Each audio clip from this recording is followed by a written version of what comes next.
Is this another classic, desperate, cynical distraction by this Labour government? Well, they're now reportedly considering plans to pass legislation to remove Andrew Mountbatten Windsor from the line of succession. But right now, Keir Starmer's Labour government and his party more broadly is seemingly desperately waving this red herring to divert the British public from their own rotting mess. Look at the Labour Together scandal. A Cabinet Office minister is accused of using the PR firm APCO to smear journalists who exposed hundreds of thousands of pounds of undeclared funding that helped Starmer and 100 other Labour MPs, by the way, rise to power. And a new alleged email has appeared, courtesy of journalist Matt Taibbi, from now Labour Minister Josh Simons, who allegedly, when working for Labour Together, instructed APCO to do this: investigate the sourcing, funding and origins of a Sunday Times article about Labour Together, as well as an upcoming works by authors Paul Holden and Matt Taibbi, to create narratives that would proactively undermine any future attacks on Labour Together. Doesn't really sound like a smear campaign, does it?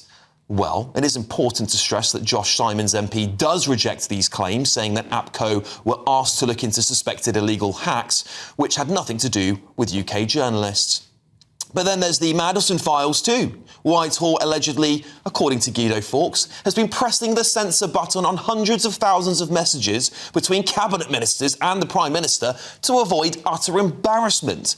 And on top of that, the Tories are now accusing Defence Secretary John Healey of misleading Parliament over Chagos claims Britain faced an imminent challenge under international law. They call it simply untrue.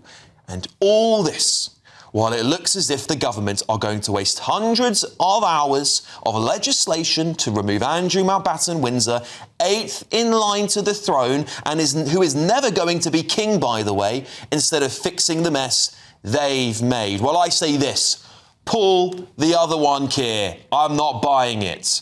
There's nothing more important than keeping your money and your identity safe online. And with so many VPN options available, choosing the right one can be pretty daunting. But this video's sponsor, ExpressVPN, is making the choice easier for GB News viewers. ExpressVPN is offering up to 75% off, plus 4 extra months free. That's top-level security from just £2.49 a month, and you're covered by their 30-day money-back guarantee. So just click the link in this video's description or scan the QR code now. Remember, when you're online, you are often sharing personal data, so hackers can steal your information, your passwords, your photos, and your bank details in just seconds. But ExpressVPN encrypts your connection, making it virtually impossible for hackers to access your personal information. So why choose ExpressVPN? Well, it couldn't be easier to use. With just one click, you are protected. And ExpressVPN uses military-grade AES 256 encryption, which is the same standard trusted by the US government to guard their classified information. With their new tiered plans, you can protect up to 14 devices at once and manage passwords securely. Live chat support is available 24/7, and it typically connects you in under a minute with a real person. Click the link in this video's description or scan the QR code to get up to 75% off ExpressVPN, plus 4 months extra for free. Start protecting yourself today with ExpressVPN. Let's get the thoughts of my panel, media campaign manager at the Taxpayers Alliance, should I say, William Yarwood, former Labour advisor Matthew Larzer, and senior reporter for Guido Fawkes, Ellie Wheatley. Well, Ellie, I'll start with you because, of course, I mentioned Guido in my little intro there. This is the problem. This removing Andrew Mountbatten Windsor from the succession of the throne is, I think, a ridiculous ploy. It's a farce. It's going to take so much time to do because it's a constitutional issue. And it's also going to require 14 other or so, I think, countries to also get on board with it. Yeah. You know? What a ridiculous thing. Listen, I can understand why people would agree. I think 81% of Brits think it's a good thing to remove him from the line of succession. I understand that. But as you say, this is a classic Labour tactic to distract from all the scandals that you've just listed now. The Josh Simons one, he's a Cabinet Office minister, right? And the Cabinet Office is looking into the Smeargate scandal. I mean, it's ridiculous. So I totally agree with you on that point, where it's just trying to distract from Labour's current scandals. Having said that, I don't think it's a terrible idea to remove Andrew from the line of succession. And to be clear, neither do I. Neither do I. But I just feel, Ellie, like it's such a massive waste of time for a man who's never going to be king. It would have to be a nuclear war or scenarios like that where he would somehow get onto the throne. And even then, I don't think the British public would accept him, which would be another constitutional crisis. So I just don't... I get it looks good. I get it's great PR. But it all just makes no sense when the government's got a massive agenda that's constantly failing to put forward and you turning time and time again. Yeah, no, I agree with that, but I think it's quite important for the royal family to totally cut ties, which they've stripped Andrew from all his titles and all the rest, but it's really important for the royal family to be totally distant from Andrew. OK. William? I agree with Ellie. I do think it's important for the royal family as well. And I also think that actually the King has been very good in dealing with Andrew. 18 months ago, he stripped him of all of his titles, but actually also took away the £1 million a year personal allowance he had, and also said that we're no longer funding your security. And I think actually this could be quite a symbolic way to go about things. But to pivot slightly, I do agree with your main point, Alex. I do think this, to some extent, is a bit of a distraction. And actually, here's the key point here.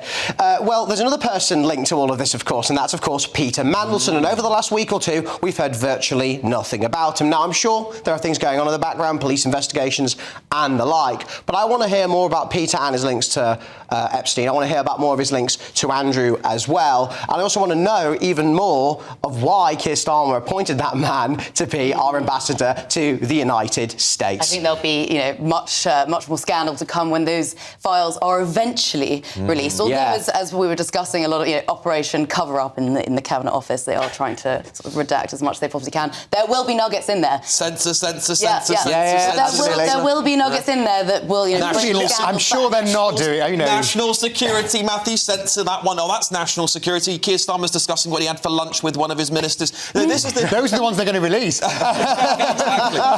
But let's just go back to my original point, because I think the British public are getting a little bit sick of this now, because they're seeing a government that is now proposing that it might waste even more time, despite the fact it can't get its agenda together in the first place, on a policy, whilst it might be popular, to do something that's going to just take away from the big issues of the day. Well, I think, I'm a bit consensus on the panel tonight. I think that actually this is probably driven by the Palace. I think the Palace will be pretty keen for this to happen. It draws yet another line under Andrew's involvement with the firm, as it were. So I would say this wouldn't I as the Labour person on the panel, but I don't think that this has been put forward as a distraction from the government's other troubles. And also, I don't think it will take up that much parliamentary time, because I think there won't be total consensus across the House. Was Keir Starmer going to now use more time to fly to all those Commonwealth countries to get them on board with this idea, or can they do it on... I think they will be champing at the bit. I mean, I don't to see this pass through. I mean, as we know, some of them want to remove the royals as their monarchs anyway. I mean, the Australian government wants to do it, although it's not going to be... It can't find a way to do it. But, so I don't think there's going to be a massive kickback from the Commonwealth. Ellie, is there a constitutional risk here by getting Parliament involved in more royal affairs to say, actually, we're going to give you the power now to remove certain royals that you don't like or the British public may not like, even though we have a hereditary system, which is how it works, and remove them from the line of succession? As much as I dislike Andrew and I dislike what's happened to this country, and it's very embarrassing for us, could this trigger more constitutional crisis down the line? That's actually a really interesting point, because what's so brilliant about Britain is the separation between, the Prime Minister listens to the head of state, the King. OK, I mean, they meet every week.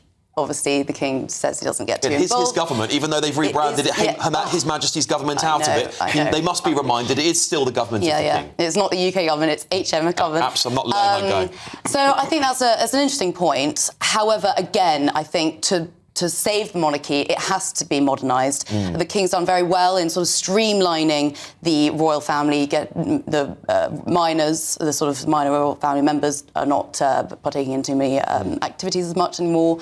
They're sort of cutting spending by 20% and all the rest. So I think this is an important moment, and I think it's important that the government does create this legislation so that Andrew is no longer in line succession. But I don't think in future parliaments to come that they're going to sort of suddenly strip the king from his power. Be careful what you all wish for. You could have President Corbyn in the next few years, and I'll say, I told you so. I told you so. Start stripping people out the line. President Polanski. Yeah, you could have That's a fun one.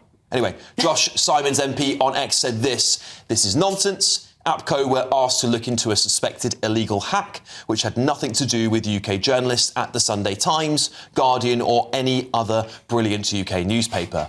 APCO's investigation never fully got to the bottom of this. Those who know me know I think the work of journalists is vital to our democracy. Alison Phillips, newly appointed CEO of Labour Together, told GB News this. The allegations of recent days have been shocking to read and deeply concerning for the entire team. We will help with any appropriate inquiry into what may have happened in the past, and where there are lessons to be learned from what happened more than 2 years ago, we will do so. This is an organisation under new leadership intent on supporting Labour by building relationships across the party and by creating practical policy solutions which improve lives. We are committed to doing work with openness, transparency and integrity. All right, well, listen, how would you like to win 10 grand for a luxury holiday and 30 grand in tax-free cash? Here's all the details of the Great British Giveaway. Make sure you don't miss the chance to grab an incredible £30,000 in tax-free cash. And that's not all. Courtesy of Riviera Travel, there's a terrific £10,000 holiday for two to be won. Choose from over 30 worldwide destinations like Thailand, South Africa, New Zealand or even Sri Lanka. And because they have over 40 years experience with handcrafted tours, you'll be safe in the knowledge that every step of the journey will be planned with you in mind. There's just 2